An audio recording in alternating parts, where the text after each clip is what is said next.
এটাকে এরকম যখন নিচে নামবে এটা তো সামনের দিকে আগাবে। ঠিক আছে, খেয়াল করো যে যখন এটা নিচে নামতেছে এটা সামনের দিকে আগাচ্ছে। সো এটা হচ্ছে আমাদের কপি কলের সেকেন্ড কেস। সো চলো আমরা এই কেসটা একটু দেখি। প্রথমেই আমরা এই বস্তুর ভর যেটা আছে তাকে আমরা ধরে নিচ্ছি যে M2 বস্তুর ভর, এবং তুলনামূলকভাবে কিন্তু M2 বস্তুর ভরটা কিন্তু বেশি, আর M1 বস্তুর ভর এটা কিন্তু আমাদের কম দেখা যাচ্ছে, তাই না? তাহলে এখন আমরা যদি এই M1 বস্তুর ক্ষেত্রে চিন্তা করি, তাহলে এই বস্তুকে এইটা টান দিচ্ছে নিচের দিকে, তার মানে এর যে টান বলটা টি এটা কাজ করতেছে কিন্তু এই বরাবর। আসসালামু আলাইকুম এভরিওয়ান, আশা করি তোমরা সবাই ভালো আছো। সো এসএসসি পরীক্ষার্থী 2026 যারা আছো, তোমাদের কিন্তু গত ক্লাসে বা গত ভিডিওতে আমরা কপি কলের কেস 1 আলোচনা করে দিয়েছিলাম। সো সেইটা ধারাবাহিকতায় আজকে আমরা কপি কলের কেস 2 নিয়ে কিন্তু তোমাদের সাথে আলোচনা করব। সো চলো প্রথমে আমরা স্লাইডে চলে যাচ্ছি, এটা হচ্ছে আমাদের স্লাইড। সো আমরা কেস 2 এর মধ্যে মানে কপি কলটা দেখতে কীরকম হবে এইটা আগে আমরা প্রথমে দেখে নেই।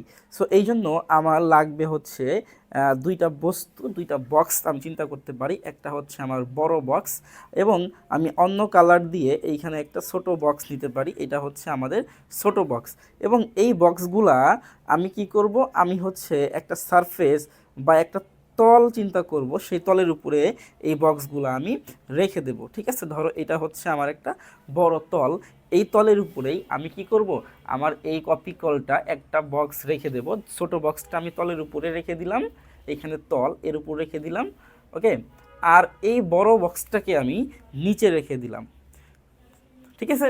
এবং কপি কল যেটা আমরা মানে দেখাবো সেটা হচ্ছে আমি অন্য একটা প্রান্তে, ধরো এটা একটা আমাদের ছোট কপি কল।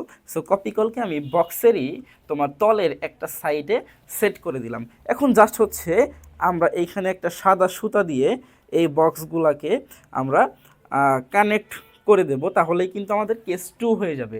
তাহলে এই সাদা সুতা দিয়ে আমি কি করতেছি, কপি কলগুলোকে এরকম কানেক্ট করে দিচ্ছি, ওকে। সো এই হলো মোটামুটি আমাদের কপি কলের কেস নাম্বার 2। তো এখানে কি ঘটনা ঘটবে আমরাই কিন্তু এখন এটা দেখব।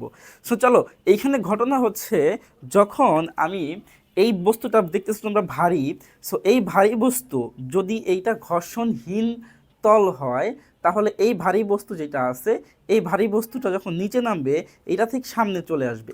ঠিক আছে, এরকম ঘটনা ঘটবে। আমি আবার যদি একটু দেখাই তোমাদের ভালো করে, যে এই ভারী বস্তুটা এইখান থেকে যদি সে এরকমভাবে নিচে নেমে আসে, এই তো। সো এটাকে এরকম যখন নিচে নামবে এটা তো সামনের দিকে আগাবে।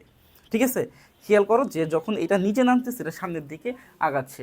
সো এটা হচ্ছে আমাদের কপি কলের সেকেন্ড কেস। সো চলো আমরা এই কেসটা একটু দেখি। প্রথমেই আমরা এই বস্তুর ভর যেটা আছে তাকে আমরা ধরে নিচ্ছি যে M2 বস্তুর ভর, এবং তুলনামূলকভাবে কিন্তু M2 বস্তুর ভরটা কিন্তু বেশি, আর M1 বস্তুর ভর এটা কিন্তু আমাদের কম দেখা যাচ্ছে, তাই না? তাহলে এখন আমরা যদি এই M1 বস্তুর ক্ষেত্রে চিন্তা করি, তাহলে এই বস্তুকে এইটা টান দিচ্ছে নিচের দিকে, তার মানে এর যে টান বলটা টি এটা কাজ করতেছে কিন্তু এই বরাবর, এবং এইটা যে টান বল নিচের দিকে কিন্তু এটাও কাজ করতেছে, তাই না? সো এইটা টান কিন্তু বেসিক্যালি তোমার এই বরাবর এখানে কাজ করবে, ঠিক আছে। কিন্তু এটা ডব্লিউ যেটা আছে এই ডব্লিউটা কিন্তু কাজ করবে তোমার হচ্ছে W2 আমরা বলতেছি, এটা হচ্ছে আমাদের M2G, এটা কাজ করবে কিন্তু নিচের দিকে, ওকে। আচ্ছা, আর এইখানে ত্বরণ কাজ করতেছে নিচের দিকে, আর এইটারও সেম ত্বরণ কাজ করতেছে হচ্ছে এই দিকে। সো এই হলো মোটামুটি আমাদের বেসিক জিনিস, ওকে। সো এখন আসো এই বেসিক জিনিসগুলো দিয়ে আমরা কিন্তু এখানে ম্যাথ বা আমাদের ইকুয়েশন সলিউশন করতে পারি। যেহেতু এই M2 বস্তুটা হচ্ছে ভারী, তার মানে এর W2 যেটা এই W2 কিন্তু তোমার বেশি, ঠিক আছে, বা বড়, ওজনটা বড়। আর M1 বস্তুটা হালকা, তার ওজনটা কিন্তু কম। কিন্তু এখানে ব্যাপারটা হচ্ছে কি, দেখো আমি এখানে একটা তোমার সারফেস বা একটা তল কিন্তু এখানে রেখে দিচ্ছি, এই যে একটা তলের উপরে কিন্তু আমি কপি কলটাকে রেখে দিচ্ছি। তাহলে এই তলে আমি ধরতেছি যে ঘর্ষণ নাই, মানে হচ্ছে এই তলে ফ্রিকশনাল ফোর্স যেটা এফ কে বলতে পারি বা এফ এস বলতে পারি, এইটা হচ্ছে আমাদের শূন্য। যদি শূন্য হয় তাহলে দেখা যায় এর যে ডব্লিউ হচ্ছে M1G, এটা কিন্তু নিচের দিকে কাজ করে, ঠিক এর অপোজিটে একটা আর কাজ করতেছে, ওকে, বিপরীতমুখী বল বলতে পারি আমরা। যেই জায়গাতে এই আরটা এই ডব্লিউ এই যে ওজনটা আছে এটাকে কিন্তু ইকুয়াল করে ফেলে বা সমান করে ফেলে, তখন দেখা যায় এর W1 বা M1G এটা কিন্তু জিরো হয়ে যায় বা থাকে না, এটা ঠিক আছে, এটা থাকে না। তখন দেখা যায় এই যে বস্তুটা সামনের দিকে আগাচ্ছে সে কিন্তু তোমার এই টান বলের কারণে আগাচ্ছে, এই যে টান বল দেখতেছো এই টান বলের কারণেই কিন্তু আগাচ্ছে। ওকে, সো তাহলে আমরা প্রথমে M1 বস্তুর ক্ষেত্রে চিন্তা করি। দেখো খেয়াল করলে দেখবা যে M1 বস্তুর ক্ষেত্রে T সমান সমান M1A হবে। টি কষ্ট কি হবে, M1A হবে। এখন টি কষ্ট M1A কেন হইলো, কারণ আমাদের কিন্তু রিয়েল সূত্র কি হইতো, সূত্র হইতো কিন্তু বেসিক্যালি এরকম, সূত্র হইতো হচ্ছে টি মাইনাস হচ্ছে ধরো M1A বা M1G, কিন্তু এই M1G তোমরা যেটা দেখতে সেটা কিন্তু আমি বলছি সমান মানে শূন্য হয়ে গেছে। তার মানে কিন্তু এখন এই M1Gটা কিন্তু আসলে থাকবে না, তখন কি থাকবে, তখন শুধু টি থাকবে। ঠিক আছে, তাহলে টি কষ্ট হচ্ছে M1A, এটা 1 নং সমীকরণ আমরা দেব। এরপর এরপর আমরা একটু বড় করে নেই, এরপর আমরা M2 দেখতে পারি। M2 কোথায় আছে, M2 হচ্ছে এই বস্তু। সো এই বস্তুর ক্ষেত্রে আমরা বলতেই পারি যে নিচের দিকে যেহেতু কাজ করতেছে তার M2 হচ্ছে বড় হবে, M2Gটা বড় হবে এবং টি টার্ন বলটা ছোট হবে। তার মানে M2G minus T equals to M1A। Okay, so এই পয়েন্ট আই থিঙ্ক তোমাদের ক্লিয়ার।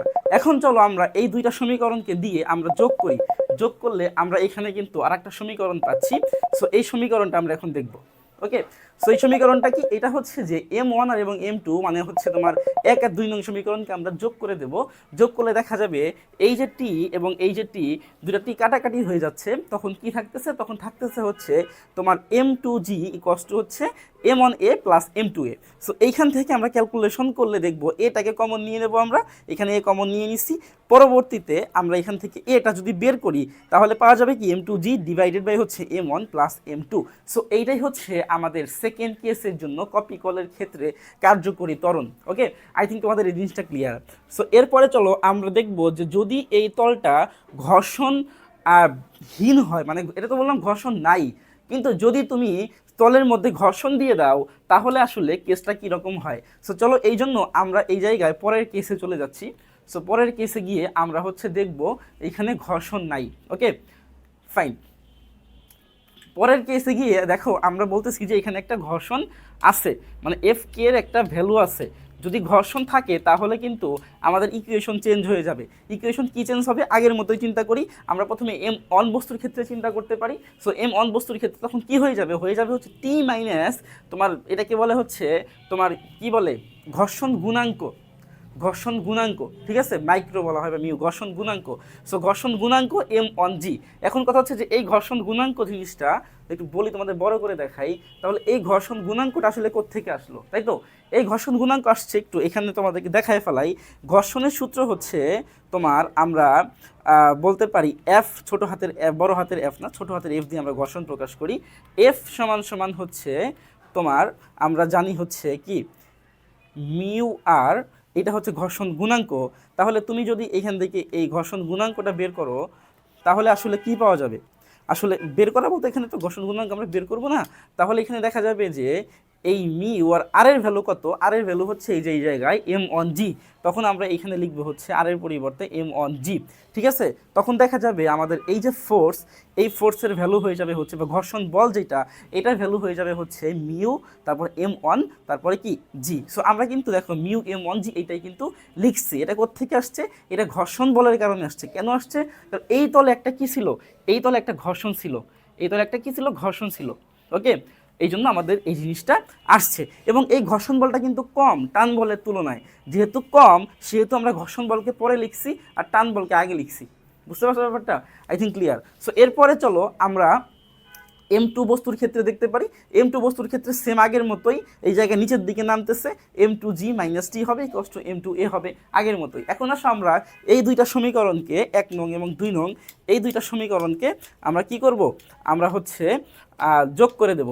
সো যদি তুমি দুইটা সমীকরণকে যোগ করে দাও তাহলে কি পাবা, তাহলে দেখো আমরা সমীকরণগুলোকে নিয়ে আসি এখানে, এই তো। ওকে, সো তাহলে আমরা কি পাবো, দেখো একটু উপরে নেই। আচ্ছা, তাহলে যে যোগ করে দেয় আমরা, তাহলে দেখা যাবে যে এটা হচ্ছে 1 নং সমীকরণ, এটা হচ্ছে 2 নং সমীকরণ। তুমি এখান থেকে টি এবং টি দুটা টি কাটাকাটি করে দিবা। সো কাটাকাটি করে দেওয়ার পরে আমরা দেখবো এখানে যে m2g মাইনাস হচ্ছে তোমার m1g রো, এটা আসবে আর কি, মিউ আসবে, সমান সমান হচ্ছে বাকিগুলা যোগ হয়ে যাবে। সো এখান থেকে আমি জি কমন নেব, এখান থেকে আমি এ কমন নেব। নেওয়ার পর আমাদের কাজ কি হবে? নেওয়ার পর আমাদের কাজ হবে হচ্ছে যে এই জায়গাতে দেখো তোমার জি কমন নিলাম, এ কমন নিলাম, তারপর এটা আমি বের করে ফেলবো। এটা যদি বের করি কি হবে? m2 মাইনাস m1 বা হচ্ছে মিউ m1, জি কমন নিয়ে নিচ্ছি, ডিভাইড বাই হচ্ছে m1 প্লাস m2। সো এইটা হচ্ছে আমাদের সূত্র। ওকে, আই থিঙ্ক তোমাদের যদি ঘর্ষণ থাকে এবং যদি ঘর্ষণ থাকে না তাহলে কি হবে এই জিনিসটা ক্লিয়ার। ওকে, সো চলো আমরা যদি একটা ম্যাথ দেখি, পরবর্তীতে একটা ম্যাথ দেখি আমরা। Okay fine. সো চলো আমরা প্রথমে চিন্তা করতে পারি যে এইখানে যে তোমার বড় বস্তুটা আছে, এই বড় বস্তুর আমি একটা ভর চিন্তা করতে পারি। আমি দিয়ে দিচ্ছি, এই বড় বস্তুর ভরটা হচ্ছে তোমার, আমি বললাম হচ্ছে 20 কেজি। ওকে, এবং এই ছোটো বস্তুর যে ভর, এটাকে আমি বললাম হচ্ছে 5 কেজি ভর। ওকে, এখানে ঘর্ষণ গুণাঙ্ক, যেখানে ফ্রিকশন নেই আমি ধরতেছি, তাহলে যদি আমাদেরকে বলে যে কার্যকর ত্বরণ বের করো, তাহলে ইজিলি কিন্তু আমরা বের করতে পারবো। সূত্র কি হবে? সূত্র হবে হচ্ছে এ সমান সমান, আমরা কি লিখছিলাম? আমরা লিখছিলাম হচ্ছে m2 minus m2g divided by হচ্ছে m1 প্লাস m2। ওকে, এটা লিখছিলাম। তাহলে তুমি যদি এখানে মান বসিয়ে দাও, কিসের মান বসাবো আমরা? এম এর মান বসাবো। m2 মান হচ্ছে বড়টা, সেটা হচ্ছে আমি বলছি 20, আর হচ্ছে 9.8 ডিভাইডেড বাই হচ্ছে তোমার 20, আর হচ্ছে তোমার এখানে 5, অর্থাৎ এখানে 25 হচ্ছে মোট ভর। তাহলে কিন্তু আমাদের ত্বরণ চলে আসবে। এটা হচ্ছে আমাদের যখন ঘর্ষণ থাকবে না তখন সূত্র। ওকে, বাট যখন ঘর্ষণ থাকবে, আমি যদি বলে দেই যে এখানে একটা ঘর্ষণ আছে যার গুণাঙ্ক হচ্ছে, আমি বললাম 0.2, ঘর্ষণ গুণাঙ্ক হচ্ছে 0.2, তাহলে কিন্তু আমাদেরকে এখন এই সূত্র দিয়ে করা যাবে না। এই সূত্রের মধ্যে একটা চেঞ্জ চলে আসবে। চেঞ্জটা আসলে কি আসবে তখন? চেঞ্জটা আসবে হচ্ছে তোমার এ সমান সমান, আমরা একটু আগে দেখতেছিলাম সূত্রটা, m2 মাইনাস m1, এটা হয়ে যাবে হচ্ছে জি, আর ডিভাইডেড বাই, তাই না? আমরা আবার একটু দেখি সূত্রটা, দেখো m2 মাইনাস m1 যেহেতু আছে, m1 এর পরিবর্তে আমরা এখানে m1 এর সাথে একটা কি দিয়ে দিব? একটা মাইক্রো দিয়ে দেবো বা মিউ দিয়ে দেবো, জি, আর হচ্ছে এখানে যোগফল m1 প্লাস m2। ওকে, তাহলে এইখানে যদি আমি ক্যালকুলেশন করি তাহলে আমার কিন্তু অ্যান্সার চলে আসবে। m এর ভ্যালু হচ্ছে, টুর ভ্যালু হচ্ছে 20, মাইনাস হচ্ছে 0.2, আর m1 হচ্ছে আমার 5, আর এটা কত? এটা হচ্ছে 25। এটার সাথে আমরা হচ্ছে 9.8কে কী দিতে পারি? গুণ দিতে পারি। তাহলে এখান থেকে কিন্তু আমরা যেটা পাবো, এটা হচ্ছে ঘর্ষণযুক্ত কোন একটা রাস্তার ত্বরণ। ওকে, আই থিঙ্ক তোমাদের এই কপি কলের সেকেন্ড কেসটা ক্লিয়ার। পরবর্তী ভিডিওতে আমরা ইনশাল্লাহ থার্ড কেস নিয়ে আলোচনা করব। ওকে, সবাই ভালো থাকবে, ধন্যবাদ সবাইকে।